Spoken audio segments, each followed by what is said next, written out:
The other day we learned about TS of ovary. Now let us learn little more in elaborate. Fibrous thickening and the hygroscopic nature. Now what is the meaning of the word called? Hygroscopic nature. That means moisture is absorbed from the air. So because of these nature, there is dehiscence of anther. Now what is the meaning of the word called dehiscence? There is splitting up. Now after this, the three layers, that is the epidermis, endothelium and the middle layer, they degenerate once the microspores are formed. And we all know, we have already learned the anther, it is tiny and in each lobe there are two pollen sacs. So when they degenerate, these two pollen sacs, they merge together and they form into one.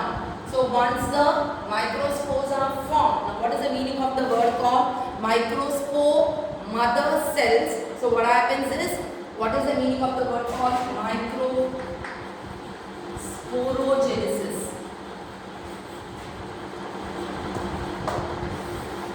So this microspores, it undergoes first mitotic division in order to form microspore mother cells.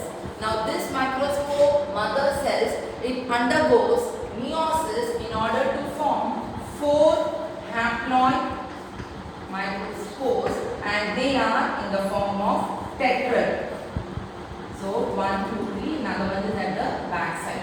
So formation of this, it is called microsporogenesis, and now this microspores we can call it as pollen grain. Now formation of pollen grain is, we can tell it is the beginning of male gametophyte. When we talk about pollen grain, this pollen grain, it is haploid, it is uninucleate, it is non-motile and they are unicellular. Since they have got 2 layers, we call it sporoderm. And the outer layer, it is exine and it is made up of sporopollenin and it is non-biodegradable. Now the inner layer, it is intine and it is made up of callose. Now this is about the cellulose, and this is about the structure of this pollen grain. Now let us learn about in detail what happens. This I have already told you, formation of pollen grain, it is the beginning of male gametophyte. Now this pollen grain which is formed, it undergoes mitotic division in order to form 2 cells. The first one, it is called as vegetative cell or tube cell, and a smaller cell that is called generative cell. Okay, and this part they have got thin areas. These thin areas they are called germ post. Now, first division, it results in the formation of 2 cells. It is called vegetative cell and generative cell. This vegetative cell, it is rich in nutrients and they have got a nucleus in it which is irregular in shape. Now, this generative cell being smaller, it looks as if it is floating inside the vegetative cell. So now later on this vegetative cell doesn't undergo any division. Now the generative cell, it undergoes another mitotic division in order to form 2 male gametes. So later on, this is the structure where these 2, they are called male gametes. And the one more cell that is called the vegetative cell or the tube cell. And this is the stage where the pollen grain comes out of this anther. Now let us learn about the next one, that is gynoecium. Okay, so now let us learn about gynoecium. Gynoecium is the female reproductive part or the whorl of the flower which has got individual member, it is called carpel, which has got stigma, style and ovary. Now ovary which is present inside the ovules which are present inside the ovary, it is attached to the placenta by a small stalk called funicle. So this we are going to learn is about the structure of anatropous ovule. Why it is called anatropous ovule, particularly in angiosperms? It is because this part it is called micropyle. Micropyle is directed downwards, and this micropyle, when it is adjacent to the ileum, we call it as anatropous ovule. So we learned what is the meaning of the word called funicle now.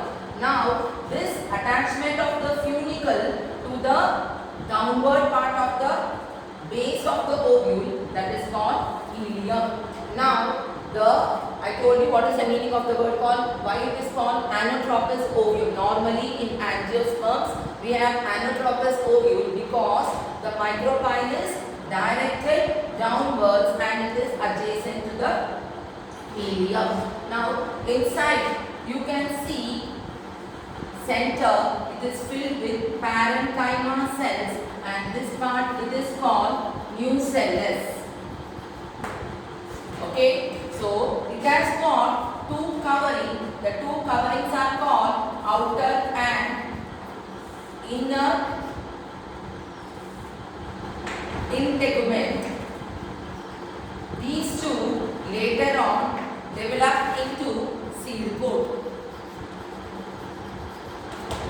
So it is upside down. So this is apex part of it, which is called micropyle, and the upper part it is called chalaza. Now in this part, in the nucellus, this oval shaped structure that is called embryo sac. Now inside the embryo sac you have got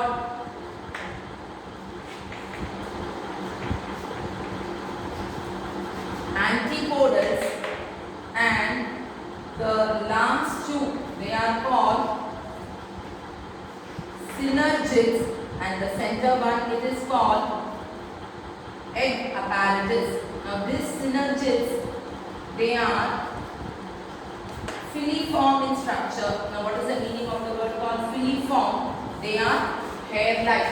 Now in the center you can see there are two polar nuclei, which later on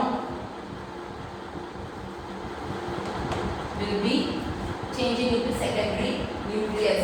So these are some of the parts of the anatropous ovule. Now let us learn about what is the meaning of the word called megasporangium. Now it is told that formation, now I told you here parenchyma cells are present.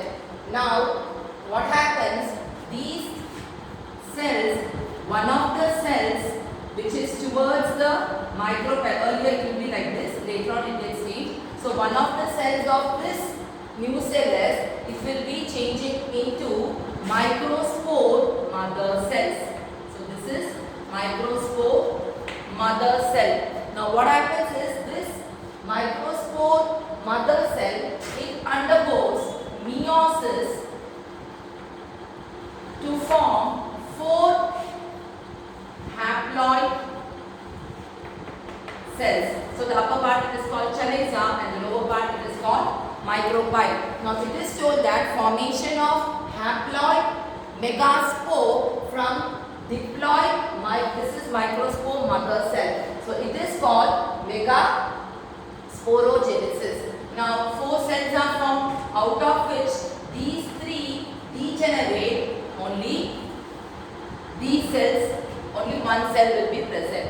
Now this cell, it undergoes 3 mitotic division. When it undergoes 3 mitotic division, so it will have 2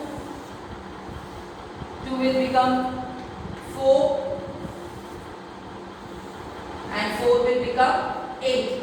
Now out of this 8 cells, 4 will be going towards the 4 corner and another 4 will be going towards the another 4 corner. Now out of which only 3 will remain here in both the sides and the 1 will come in the center. So these two, they are called polar nuclei. Now here these three, it results in the formation of antipodal. So a wall will be formed, division will take place. Okay, so it is antipodal. Now among these three, I told you, two will be called synergids, which is responsible later on when the polar tube takes the entry towards the micropipe, and the bigger one, it is called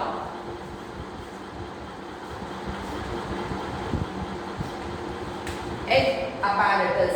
Now this is where you can see how many nucleus: 1, 2, 3, 4, 5, 6, 7. So it is called 7 cell, 8 nuclei.